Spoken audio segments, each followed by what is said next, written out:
यानंतर बघूयात महत्त्वाच्या बातम्या। आजपासून संसदेचं अर्थसंकल्पीय अधिवेशन, सर्व निलंबित खासदारांचं निलंबन मागे। उद्या 11 वाजता अर्थमंत्री निर्मला सीतारामन अंतरिम बजेट सादर करणार। अनेक वर्षांपासूनची राम मंदिराची इच्छा पूर्ण झाली। राष्ट्रपती मुर्मूंकडून अधिवेशनाच्या अभिभाषणामध्ये राम मंदिराचा उल्लेख, तर खासदारांकडून जय श्रीरामच्या घोषणा।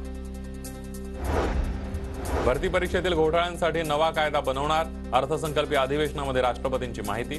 नारी शक्ती विधेयक मांडल्याबद्दल राष्ट्रपतींकडून सरकारचं अभिनंदन। संसदेचं अर्थसंकल्पीय अधिवेशन सुरू होण्यापूर्वी पंतप्रधान मोदींचा विरोधकांवर जोरदार निशाणा। काहींचा स्वभाव फक्त गदारोळ करण्याचा, गदारोळ करणाऱ्यांसाठी हे अधिवेशन पश्चातापाची अखेरची संधी, मोदींचा विरोधकांना टोला।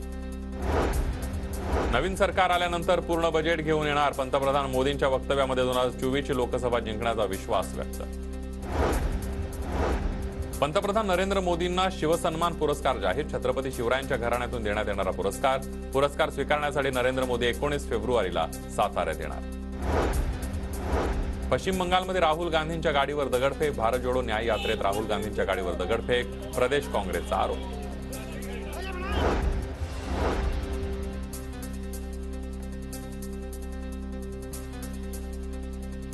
गांधी तेलंगणामधून लोकसभा निवडणूक लढवणार, तर प्रियंका गांधी रायबरेलीमधून निवडणूक लढवणार। तेलंगणाचे मुख्यमंत्री रेवंत रेड्डी यांची घोषणा। झारखंडचे मुख्यमंत्री हेमंत सोरेन यांना अटकेची शक्यता। जमीन घोटाळा प्रकरणामध्ये सोरेन यांच्या विरोधात पुरावे असल्याचा ईडीचा दावा। मराठा आरक्षणाच्या अधिसूचनेला ओबीसी संघटनांकडून कोर्टात आव्हान। ओबीसी वेलफेअर फाउंडेशनचे ॲडव्होकेट मंगेश ससाणे यांची हायकोर्टात याचिका। संविधानाविरोधात जाऊन सगळे सोयरे याची व्याख्या बदलण्यात येऊ नये, ससाणे यांची भूमिका। मुंबई महापालिकेकडून मराठा आरक्षणासाठी 70% घरांचं सर्वेक्षण। 25 लाखांहून अधिक घरांचं सर्वेक्षण पूर्ण। आज 1,80,000 घरांचं सर्वेक्षण करण्याचं आव्हान। राष्ट्रीय ओबीसी महासंघाची आजपासून नागपूर जिल्ह्यामध्ये जनसंवाद यात्रा। ओबीसी जनगणना यासह विविध मागण्यांसाठी बबनराव तायवाड यांच्या नेतृत्वात यात्रा।